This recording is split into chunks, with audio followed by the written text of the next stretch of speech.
Olá, meu nome é Tatiana Barilli, eu sou coordenadora do programa Formação do Instituto Fazendo História e hoje a gente vai realizar a oficina Saúde Mental e Medicalização no Acolhimento, Como Cuidar. Essa oficina faz parte do projeto Formação para Profissionais pelo FUNCAD e é um espaço de troca e reflexão entre os profissionais que atuam nos serviços de acolhimento na cidade de São Paulo. É a nossa primeira oficina presencial depois de todos esses anos de pandemia. A gente está reaprendendo todos esses detalhes de organização, mas a gente está muito feliz, é muito diferente, né? A gente se encontrar ao vivo, a gente poder estar de corpo inteiro, né? Presente na ação. Então, a gente está muito feliz de retomar. A gente tem 4 oficinas nesse projeto esse ano que vão ser presenciais. Vou apresentar rapidamente o Instituto Fazendo História. Eu acho que todo mundo que está aqui é parceiro de alguma forma, já conhece. Alguém não conhece o Instituto, nunca veio em nenhuma ação? Então, vou apresentar rapidamente, né? O Instituto Fazendo História é uma ONG que existe em São Paulo desde 2005, que tem como foco principal e único melhorar a qualidade do atendimento das crianças e adolescentes que vivem em serviços de acolhimento. Então, desde o início dos trabalhos, o Instituto teve esse foco e foi desenvolvendo metodologias, projetos que ajudam a melhorar o atendimento das crianças e adolescentes nos serviços. A gente tem o programa Formação, é o programa que eu coordeno, que a equipe aqui está presente, a Dani, a Maitê, o Rafa e o Gabriel. É um projeto que apoia os serviços no processo de profissionalização, de reflexão, de construção de estratégias, de alinhamento, né? Que eu entendo como a base de tudo que a gente pode organizar num serviço de acolhimento. Fora isso, a gente tem o Fazendo Minha História, que é um programa que trabalha com as histórias de vida das crianças e adolescentes, oferecendo estratégias para expressão e registro das histórias com álbuns e mediação de leitura, com implantação de bibliotecas. A gente tem o Grupo Nós, que trabalha com adolescentes que estão nos serviços e não tem poucas chances de voltar para a família e vão sair pela maioridade, então eles precisam desse suporte para construir seus projetos de vida com relação à moradia, trabalho, uso consciente de dinheiro, circulação pela cidade. O apadrinhamento afetivo, que é voltado também para as crianças com mais de 7 anos que têm poucas chances de retorno familiar, vão ficar no serviço provavelmente até os 18. Então, os padrinhos e madrinhas formados e acompanhados viram vínculos significativos e estáveis na vida dessas crianças, garantindo a convivência familiar e comunitária. Existe o Contato, que é um programa de psicólogos voluntários que atendem nos seus consultórios crianças e adolescentes dos serviços de acolhimento. Então, é uma oportunidade dos serviços encaminharem gratuitamente as crianças e adolescentes para terapia. É um programa que acontece em São Paulo, né, gerido pela equipe do Instituto. E acho que é isso, né? Sim. Então, o Instituto ele tem 5 programas, né? São esses que eu falei. Cada programa tem sua equipe e trabalha em parceria com os serviços para desenvolver essas metodologias. Todas as metodologias são abertas para o mundo, estão disponíveis no site. Então, a pessoa ou o serviço pode tanto fazer uma parceria formal com a gente, quanto pegar lá no nosso site, né? Os livros, os vídeos e também multiplicar. A gente quer mais é que todos os serviços do Brasil multipliquem essas metodologias, porque elas são, na verdade, o que está nas orientações técnicas no ECA, né, o que um serviço deve desenvolver. Quando a gente fala em trabalho com história de vida, em trabalho com adolescentes, em apadrinhamento efetivo, né, tudo isso são metodologias que ajudam os serviços a realizarem, né, isso que já está mesmo previsto. E a gente tem, desde 2015, um serviço de família acolhedora. Hoje é conveniado à prefeitura e a gente acolhe crianças de 0 a 6 anos em famílias acolhedoras, também formadas e acompanhadas. Essa oficina faz parte de um projeto pelo FUNCAD, que a gente está executando desde o ano passado. Nesse projeto, a gente atua com 6 serviços não conveniados da cidade de São Paulo e realizou no ano passado 10 oficinas, todas online, e a gente retoma esse ano, agora nessa etapa, com as oficinas presenciais. Essa primeira oficina, a gente tem o tema Saúde Mental e Medicalização, Como Cuidar no Acolhimento. E a gente tem como especialistas convidadas, a gente vai apresentar melhor, a Luana e a Fernanda.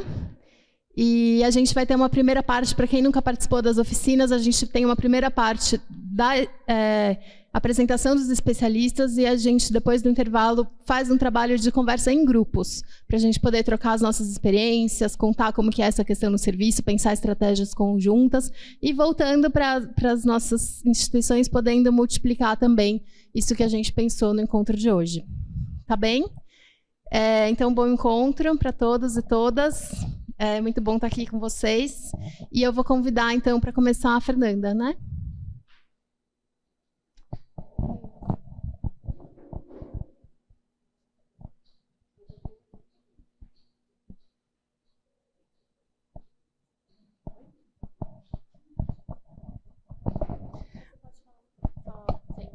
Mas eu acho que para eles ouvirem tem que ser nesse aqui.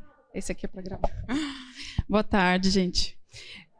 Primeiro eu gostaria de agradecer a vocês por terem vindo, né, por terem escolhido estar aqui hoje para falar sobre esse tema, né, porque eu acho que a gente vai fazer mesmo uma troca, né.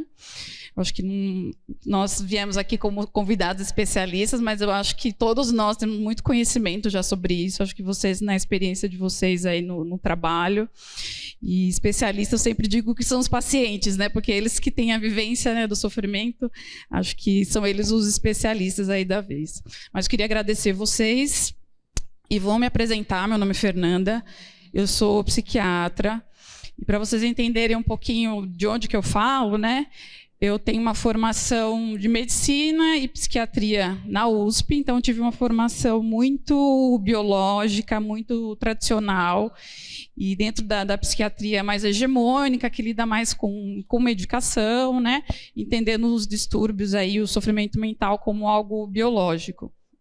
E aí, quando eu me formo e vou para o SUS, para a saúde pública, é quando eu vou descobrindo outras formas de cuidar, outras formas de entender, né?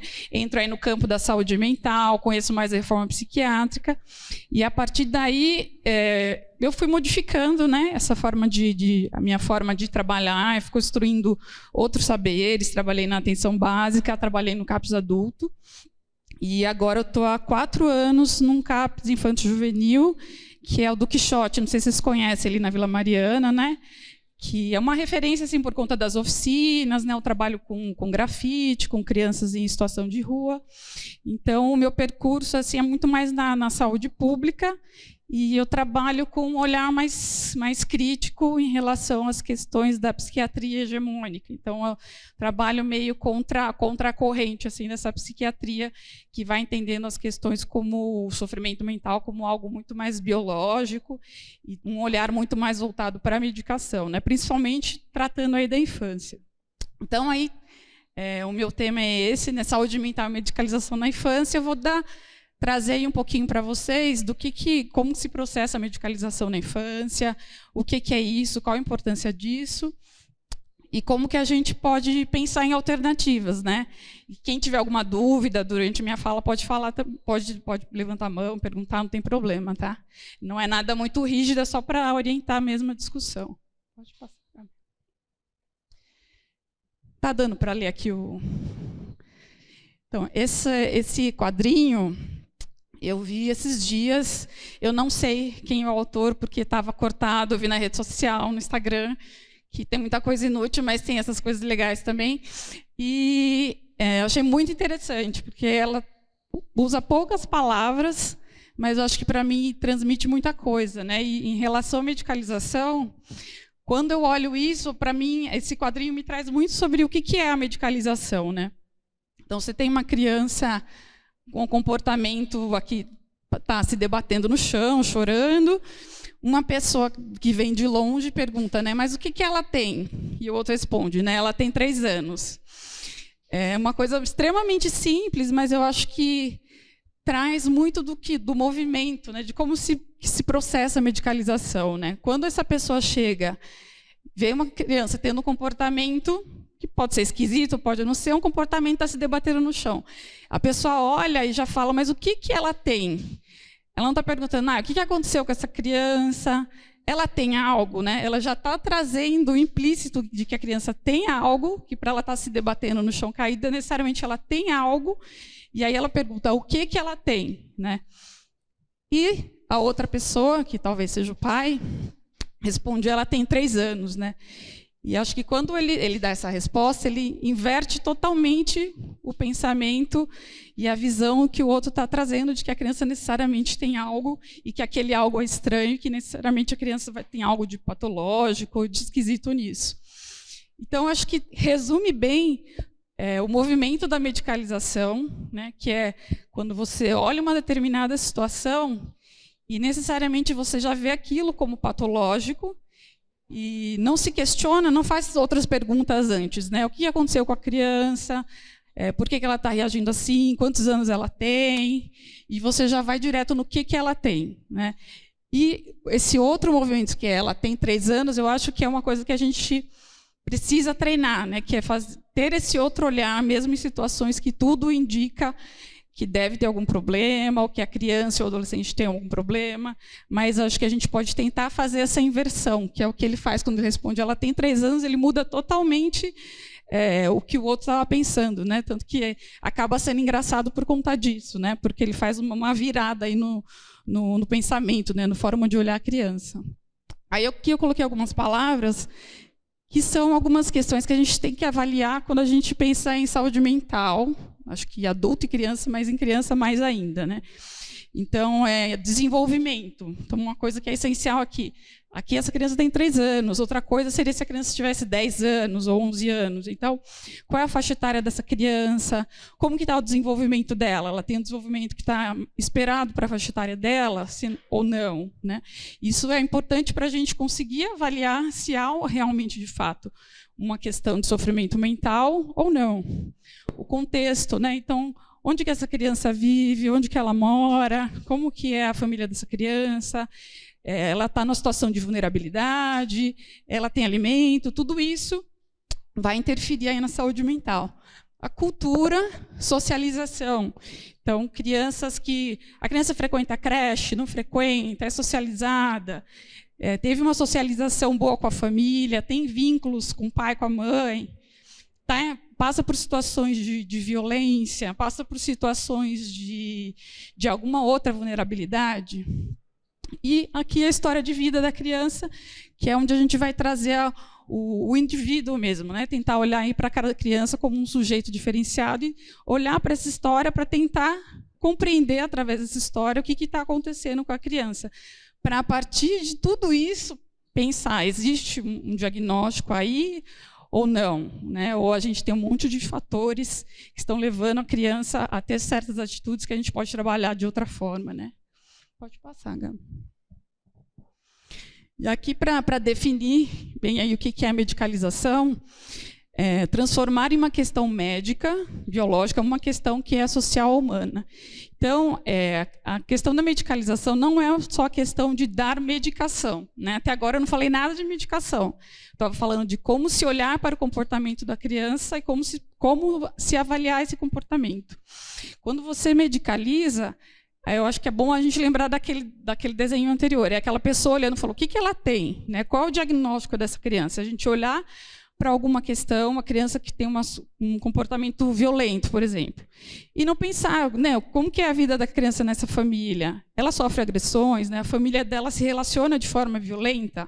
Porque se ela aprendeu a se relacionar de forma violenta, dá para entender porque ela está batendo nos outros na escola, dá para entender porque ela bateu no professor, bateu no coleguinha. Então, a gente precisa avaliar melhor, aprofundar melhor a nossa avaliação, para não transformar questões que são sociais, o que são do ser humano, como tristeza, angústia, ansiedade, não transformar tudo isso em sintoma de doença, né, em patologia. Que isso que é medicalizar, é quando a gente olha para algo que é do humano, que é do social, e transforma numa questão médica, tá? Independente de medicar ou não. Pode passar. Aí aqui eu já vou trazendo, já indo na questão da medicação mesmo, né? O que acontece? Através da medicalização, a gente pensando os problemas como um problema biológico, que precisa ser resolvido, que precisa passar no especialista, precisa ir no neuro, precisa ir no psiquiatra, para ter um diagnóstico. O que acontece?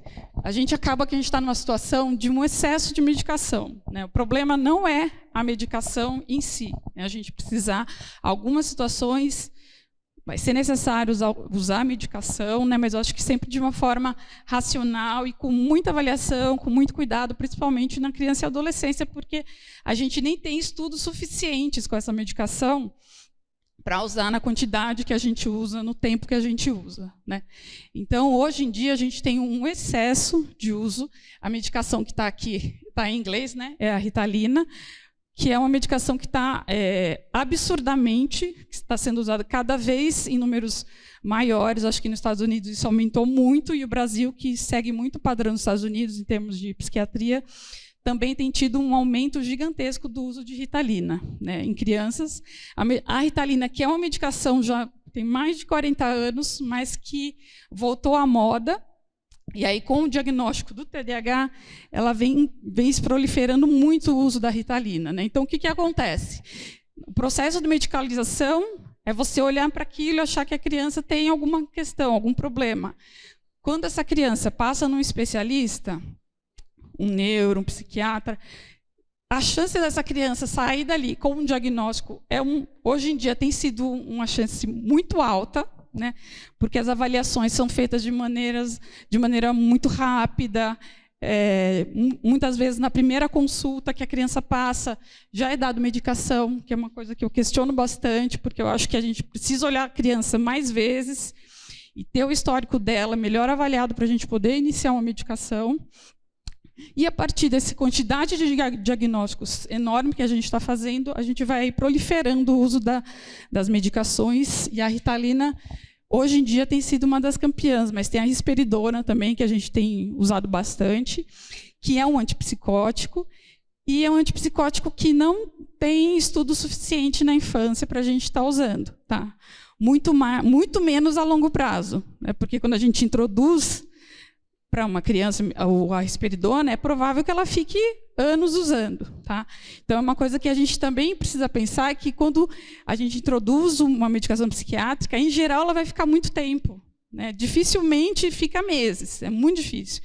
Em geral, isso aí fica anos. Então, qual que vai ser o efeito disso para essa criança? Né? Então, como consequência da medicalização, a gente tem esse excesso de medicação, mas são conceitos diferentes, mas acho que um acaba levando ao outro. Pode passar. Né? Aí mais uma tirinha para ilustrar. Esse aí ele está falando que o colega toma Ritalina, que a mãe dele disse que precisava, porque o Vitor se comportava feito criança. E acho que é muito interessante esse desenho também, porque quando eu vi assim, eu fiquei pensando, né, qual o espaço que a gente está dando para a criança e para a adolescência poder se expressar, poder expressar suas emoções, através de comportamentos, às vezes disruptivos mesmo, às vezes gritar, às vezes quebrar coisa, né? E que chance que a gente está dando dessas crianças se expressarem, porque cada vez mais a gente tem categorizado, classificado, normatizado, então a gente está estreitando, né, a quantidade de comportamentos que uma pessoa pode ter, que são considerados ali dentro da normalidade. Se você vai para cá, você é uma coisa, se vai para lá, você é outra. Então, cada vez mais a gente vai reduzindo, né, a possibilidade, principalmente aí da criança, que ele fala, porque o Vitor se comportava feito criança. O TDAH a gente diagnostica o quê? Uma criança que é muito agitada, né, não presta muita atenção na aula, tem dificuldade de se concentrar, não estuda muito. Não é muito difícil a gente encontrar crianças que são assim. Né? Se não for a maioria, gente, eu acho que a criança tem muita energia, né? A criança é corpo, é movimento. Então, a gente acho que precisa parar um pouquinho para pensar qual que é o benefício que está sendo trazido para as crianças. Né? Se a gente consegue... deixa eu dizer, o quanto que a gente consegue perceber que para as crianças aquilo foi benéfico. Né? Porque nos atendimentos que eu faço, às vezes eu me questiono com as minhas colegas, assim, o que a gente está procurando? A criança está melhor? Ou é o ambiente ao redor que está se sentindo mais tranquilo com aquela criança que está dando menos trabalho? Né? Assim, às vezes as famílias, na escola. Então, isso é uma coisa que a gente precisa pensar. Porque a gente vai fazendo no automático. Eu também, como psiquiatra, muitas vezes vou fazendo coisas que depois eu paro para me questionar. Nossa, isso eu não precisava medicar assim, eu podia fazer de outra forma. Então, eu acho que é importante a gente falar disso, não porque a gente não faz, a gente faz, porque a gente está imerso nessa cultura de fazer isso. Né? Tem uma cultura toda que fala para a gente fazer isso. Né? Para mim, então, mais ainda, né, que sou psiquiatra. Então, eu preciso reavaliar as minhas ações para poder ver assim, que outros caminhos eu poderia tomar, além de dar medicação para a criança. Né? E o que tem de tão anormal nesse comportamento da criança. Deixa eu passar. E aqui eu trouxe... Não sei se vocês conhecem o DSM. O DSM é um manual diagnóstico que é mundial e ele é feito pela Associação Psiquiátrica, né, americana, mas é aceito mundialmente. Ele é mais importante do que o CID. Aqui no Brasil a gente usa o CID, né, que vocês devem conhecer, que é uma classificação da OMS. O DSM é o que vai definir as categorias novas, os critérios, e o CID sempre acaba seguindo mais ou menos de acordo com o DSM. DSM agora, esse é o 5, é o mais famoso, né, mas já tem o 6 que saiu, e o CID já está no 11 também. Né? E aí, pensando assim, como se dá o processo de medicalização, tem vários processos que foram e são importantes até hoje para essa medicalização aumentar cada vez mais. Né? Então, a classificação diagnóstica, ela tem já 6 edições, nós estamos na 6ª. O que acontece? Cada vez mais tem aumentado o número de diagnósticos na infância. Os critérios vão se alargando. Então, se a gente pensar, por exemplo, no autismo, quando se fez a primeira classificação lá atrás, o autismo era só aquela criança mais grave, que não falava, não se comunicava, que tinha comportamentos, né, estereotipados. E hoje em dia a gente tem, isso foi se ampliando, alargando, né, a margem desses critérios, e mais pessoas foram entrando nesse diagnóstico. Então, a gente tem os autistas mais leves, que o Asperger já sempre teve, né, que é aquele autista de alto funcionamento, que tem altas habilidades e tal. Mas aquele autista grave que a gente via lá muitos anos atrás, hoje em dia se vê com muito menos frequência, e a maioria dos diagnósticos são de autistas leves, que se comunicam, vão na escola, falam, né?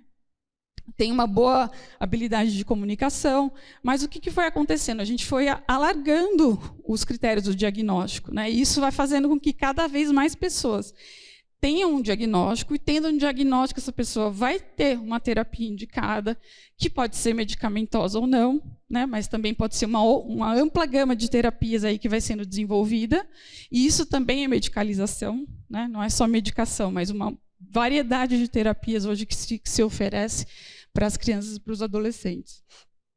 O DSM, ele inicialmente tinha uma divisão das doenças, dos transtornos, né, que falam, dos transtornos que tinham na infância e dos que tinham no adulto. Com o passar dos anos, foi se mesclando isso. Então, hoje, você não tem mais a doença os transtornos que você só tem na infância, os transtornos que você só tem na vida adulta. Está tudo misturado. Então, o TDAH, que antes só tinha na infância, você pode ter no adulto também. A depressão, que antes não se considerava que existia depressão na infância, agora também existe na infância. Né? O transtorno afetivo bipolar, que era considerado raríssimo na infância, agora é considerado frequente. Então, através de mecanismos aí de se inserir novas patologias e também de aumentar e alargar esses critérios, a gente vai aumentando cada vez mais o número de pessoas diagnosticadas. Então, não é só que tem aumentado o número de pessoas com transtorno, está aumentando também porque o modo de diagnosticar hoje é diferente. Tá? Um outro processo que eu coloquei aqui são os especialistas da infância. Né? O que acontece? A partir, acho que principalmente da década de 60, 70, você tem um avanço grande da pedagogia, da psicologia, no estudo da infância. E aí, cada vez mais, as famílias vão se sentindo menos autorizadas e com menos condições de cuidar e de educar suas crianças.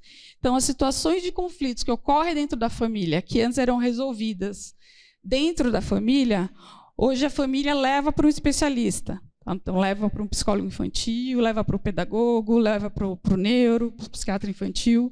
E cada vez menos a família e a comunidade se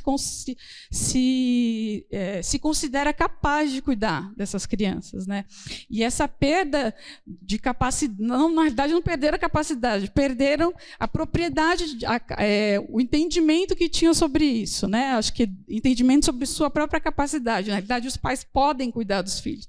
Mas é tanta informação de que criança pode ter isso, criança pode ter aquilo, aí sai no Fantástico que tem tal doença, que os pais não se sentem seguros deles mesmos resolverem algumas questões. Eles sempre pensam, mas isso pode ser tal coisa, a criança precisa de um especialista para dizer se ele precisa de remédio, se ele não precisa, se precisa de uma terapia.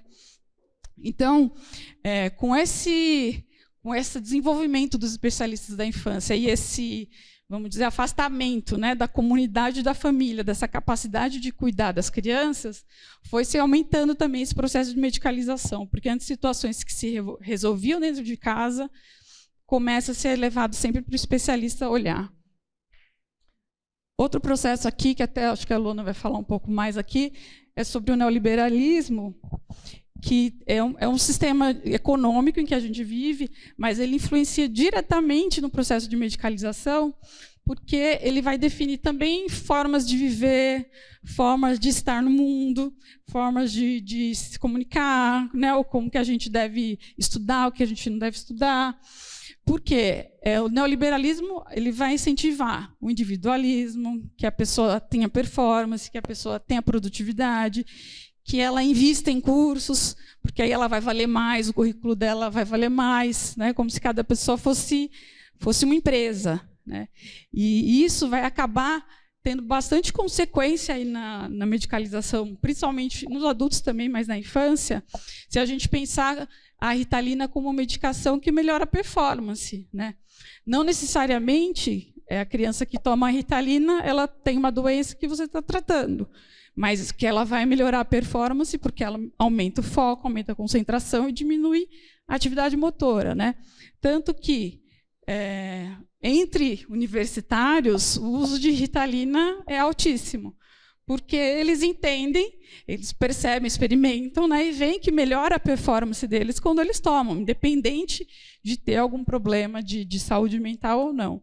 Então, o neoliberalismo, que tem um foco aí muito na performance, na produtividade, ele vai influenciar a nossa cultura de modo que a gente queira utilizar uma medicação que melhore a nossa performance, mesmo que a gente tenha riscos de usar essa medicação e mesmo que a gente não precise dela, né? Então, por isso que está aí, é um componente muito importante aí do processo de medicalização. E, por último, aí, na verdade, tem vários fatores, tá? Isso aqui eu fui escolhendo assim, alguns para trazer. E, para mim, assim, também acho que é importante é só o avanço da psiquiatria biológica, né? Então, a gente tem, a partir da década de 50, começa a se desenvolver os medicamentos, né, na psiquiatria, e, com isso, gera uma febre, né, de que, nossa, a gente pode mudar o comportamento das pessoas com medicação. E a indústria farmacêutica ganha muito com isso e investe muito nisso. E muito do que se tem de pesquisa, né, no uso de medicações são patrocinados pela indústria farmacêutica. Então, tem muita coisa aí de pesquisa que é questionável, tá? De grandes empresas, tem muitos processos aí que estão no FDA e tal, que a gente às vezes não olha muito isso, não tem muito acesso, mas tem muita coisa em termos de pesquisa que está sendo questionado, né? De grandes empresas e medicações aí com nome bem forte, né? E a partir desse avanço da psiquiatria biológica, houve uma corrida, né, das pessoas em busca aí dos tratamentos, né, entendendo que aquela medicação vai trazer a cura, vai trazer uma melhor situação de vida, o que nem sempre é o que a gente observa, né? Logo que lançou os calmantes, na década de 70, as pessoas começaram a consumir muito, muito, mas não se sabia ainda dos efeitos de dependência quando foi lançado. Então, assim, muitas pessoas começaram a consumir muito, ficaram dependentes dessas medicações e depois não conseguiam largar, porque logo que foi lançado não se tinha ideia, né, da dependência que podia causar. Então, essa questão da indústria farmacêutica e da psiquiatria biológica é bem complicada. E hoje já se sabe também que os antidepressivos também, né, causam dependência, os antipsicóticos também causam dependência. Então, eu acho que a gente precisa ter um olhar aí bem cuidadoso em relação a essas medicações por conta disso, e saber que tem uma indústria farmacêutica por trás que ganha muito dinheiro, que financia muito das pesquisas, né?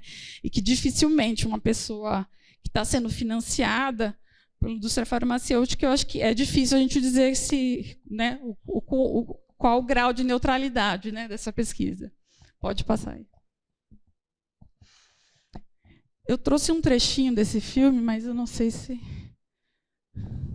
Vê se ele passa. Só um pouquinho, segura só um pouquinho. Está dando para enxergar? Está meio escuro, né?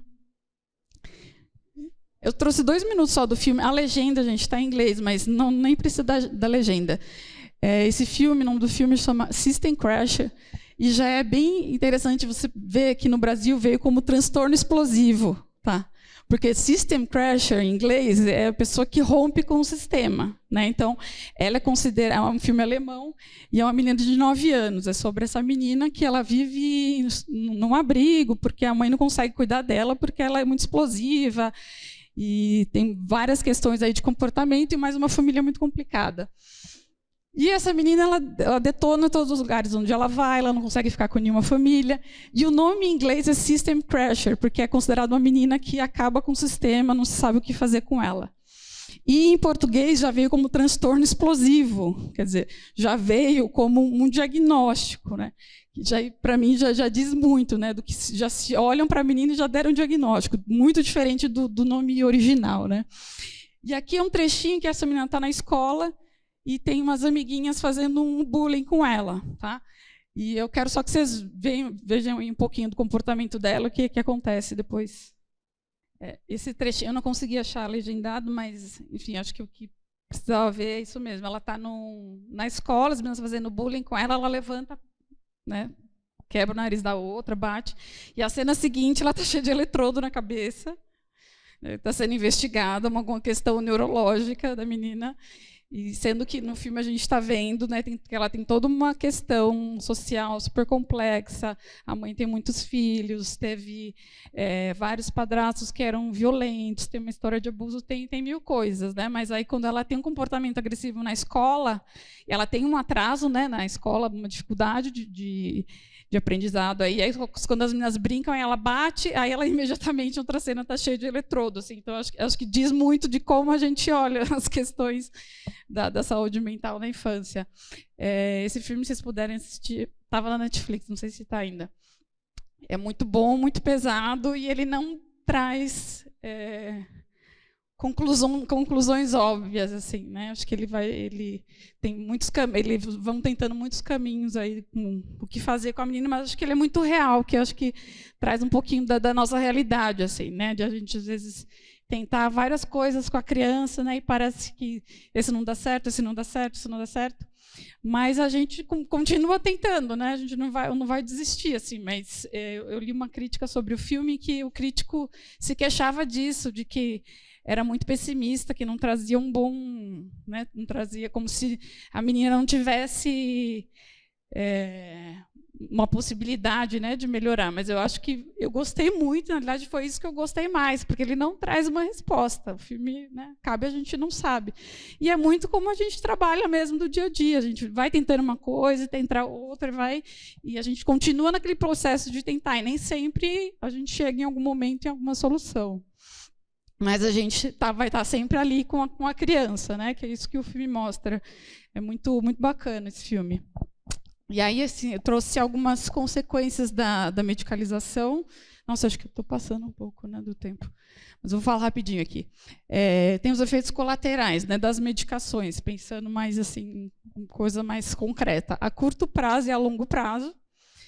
Impacto na subjetividade e controle dos corpos. Então, assim, efeito colateral a curto prazo.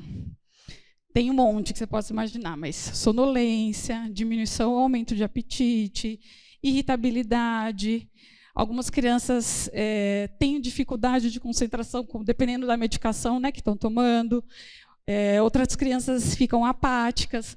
E aí, para a apatia, eu trouxe esse quadrinho do Calvin, que é muito, muito triste. Toda vez que eu olho, assim, me dá uma tristeza, porque ele tem o Haroldo, do gatinho que ele conversa, e aí a mãe dele deu Ritalina para ele, né? Ele está focado na lição, tal, até que o Haroldo vira só um gato de pano mesmo, e o quadrinho fica preto e branco. É muito triste, né, esse quadrinho.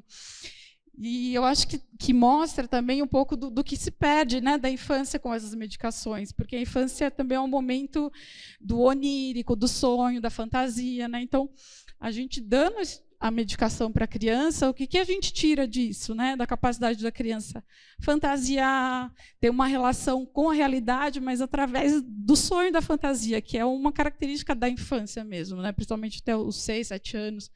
Então, eu acho que esse quadrinho ilustra bem assim, o quanto mais triste fica a realidade da criança, né? Efeitos colaterais a longo prazo, muitos a gente nem sabe ainda, mas tem alteração no crescimento, né? A Ritalina tem isso, as crianças que usam Ritalina a longo prazo têm um crescimento, né, de estatural menor, tem um ganho de peso menor também. Ginecomastia, né, que é o crescimento dos seios em meninos e meninas que usam risperidona, e que muitas vezes não reverte, você precisa fazer cirurgia se você for querer tirar, né, realmente. E é uma coisa bem complicada, porque esteticamente complica ainda mais uma criança já tem um sofrimento mental, e aí um menino, ainda criança, com seio assim, desenvolvendo, né? Eu tenho alguns pacientes que já apresentaram isso, não é tão raro, né? Alterações de movimentação também, que também nos adultos a gente vê também, né? Então, a acatisia, que é uma necessidade de ficar se mexendo o tempo todo, efeitos extrapiramidais também, movimentos tipo parkinsonismo. Então, isso, e alguns podem ficar depois que a gente retira a medicação. Além de questões comportamentais e neurológicas que pode ter a longo prazo, que a gente não estudou ainda o quanto uma medicação num cérebro de uma criança que tem 3 anos, porque hoje se dá risperidona para criança com 2 ou 3 anos, o quanto que isso, né, vai alterar o desenvolvimento do cérebro da criança, a gente falando mesmo de questão neurológica, não se sabe, né, e não está sendo estudado isso também. Mas eu vejo isso no CAPS onde eu trabalho, criança que foi medicada com 2, 3 anos com antipsicótico, tá? Não é raro da gente ver.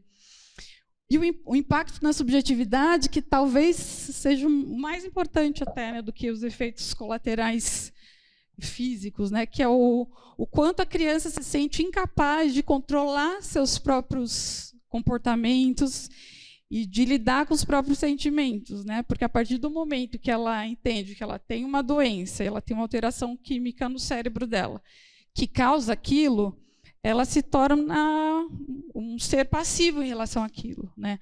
Ela não entende que ela tem condições de controlar de aprender a controlar aquela emoção de outras formas, né? Ela se torna, eu tenho essa doença, eu tenho TDAH, eu não consigo estudar porque eu tenho TDAH, né? Tinha um menino que eu atendia de 11 anos que ele falava, é meu TDAH, eu não consigo, né? Então isso já passa a fazer parte da subjetividade da criança, de que eu sou doente, eu sou incapaz, e aí a criança vai crescer e se desenvolver com esse tipo de subjetividade. Então, você está produzindo um sujeito com uma subjetividade diferenciada a partir de um diagnóstico que você está dando para ele, né? Então, acho que isso é muito, muito importante mesmo.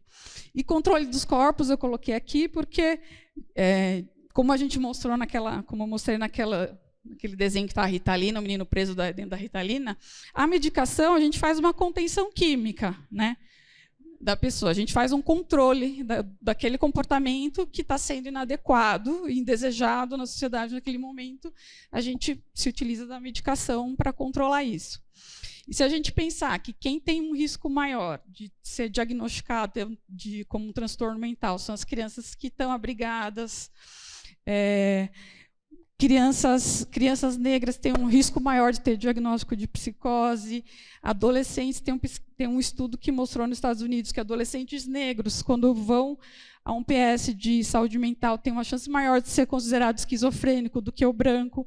Então, se a gente for pensar nessas questões sociais, raciais, de gênero, a gente tem uma população que está muito mais em risco de ser medicada e ter o seu comportamento controlado, né? Então, por isso que eu coloquei controle dos corpos.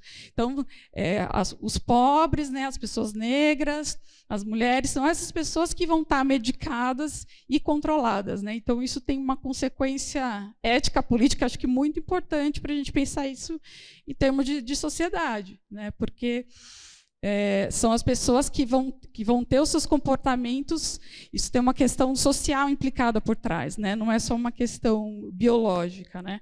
Já tem estudos de que o diagnóstico é diferente dependendo do sexo, dependendo da classe social, dependendo da raça. Então, a partir desses estudos, a gente pensa de quem são essas pessoas que vão estar hipermedicadas, né? Que vão estar em casa sedadas, sem conseguir ter uma vida normal, né, produtiva. Pode passar. Só para finalizar, Lu, estou acabando. Aqui foi umas coisas que eu já li, algumas coisas que eu pensei também, não é nada, nenhum estudo assim, sério, mas eu acho que foram de várias coisas que eu fui lendo, porque não se tem ainda qual é a saída para isso, né? Não se tem como que a gente vai sair dessa situação da medicalização pensando que a gente está mergulhado nela, né? É algo que a gente não vai conseguir resolver a medicalização de uma hora para outra, mas a gente pode, sabendo disso, de que esse sistema existe, a gente pode olhar para ele e tentar criar estratégias para trabalhar de outra forma, né? Aqui, acho que um dos principais é esse aqui, acho que para a gente pensar o trabalho articulado entre diversos serviços.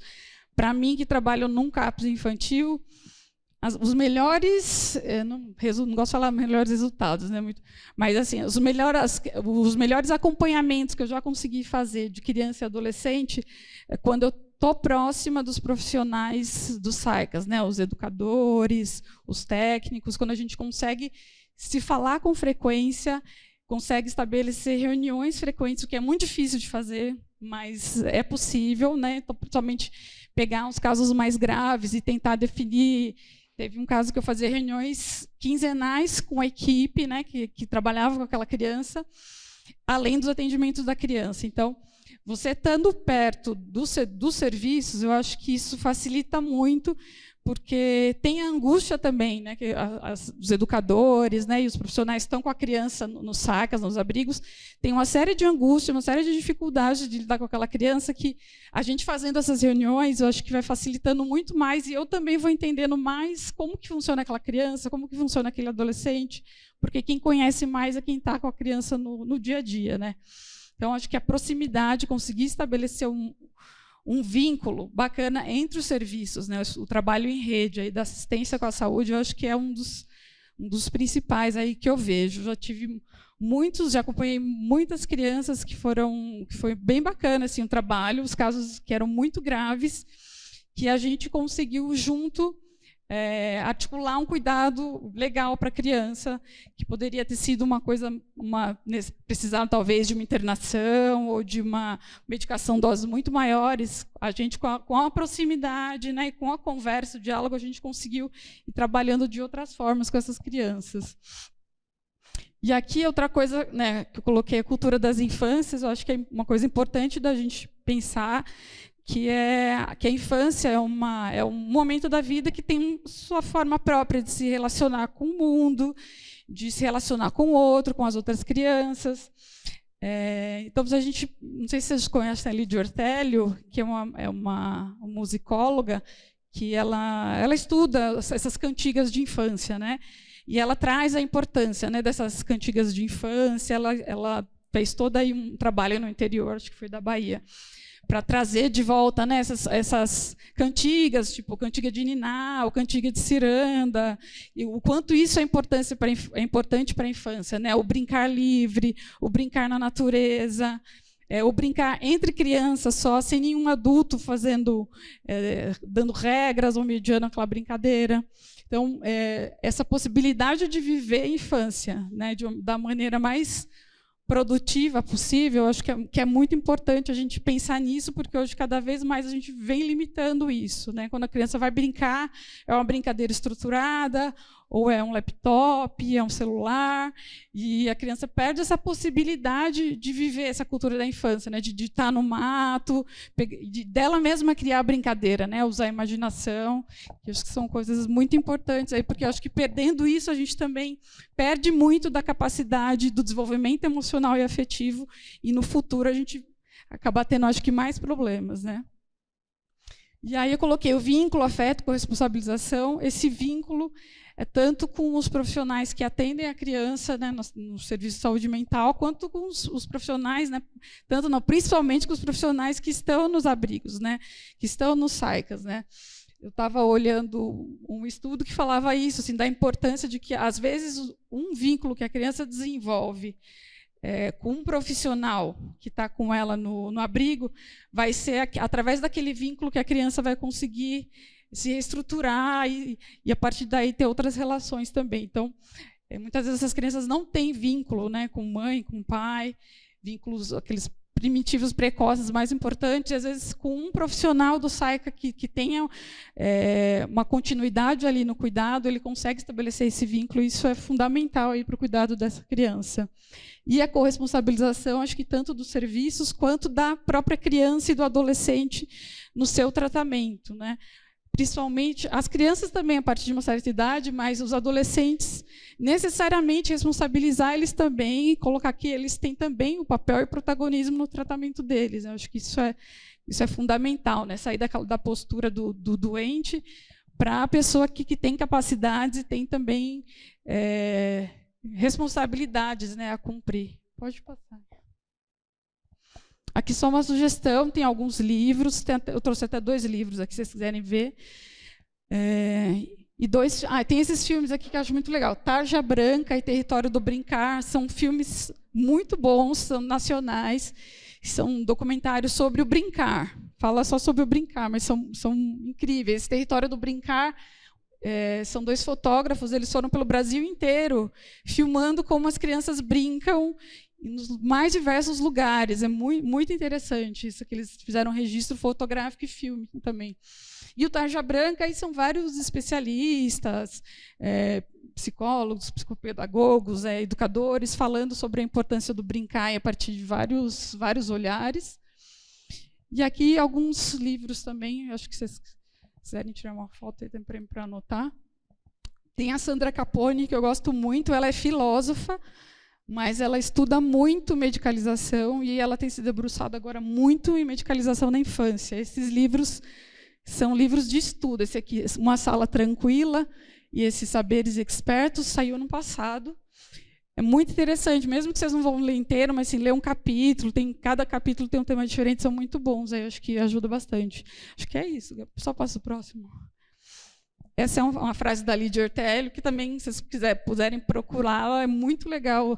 Tem coisas dela no YouTube, é uma senhora já de seus 80 e poucos anos, que adora brincar, e ela fala que o brincar é o primeiro gesto de afirmação da vida. Assim. Então, para mim, trazer a questão do brincar para a infância é muito importante, né? Não só para a infância, quanto para a adolescência também eu procuro trazer bastante. Acho que é isso, gente. Obrigada.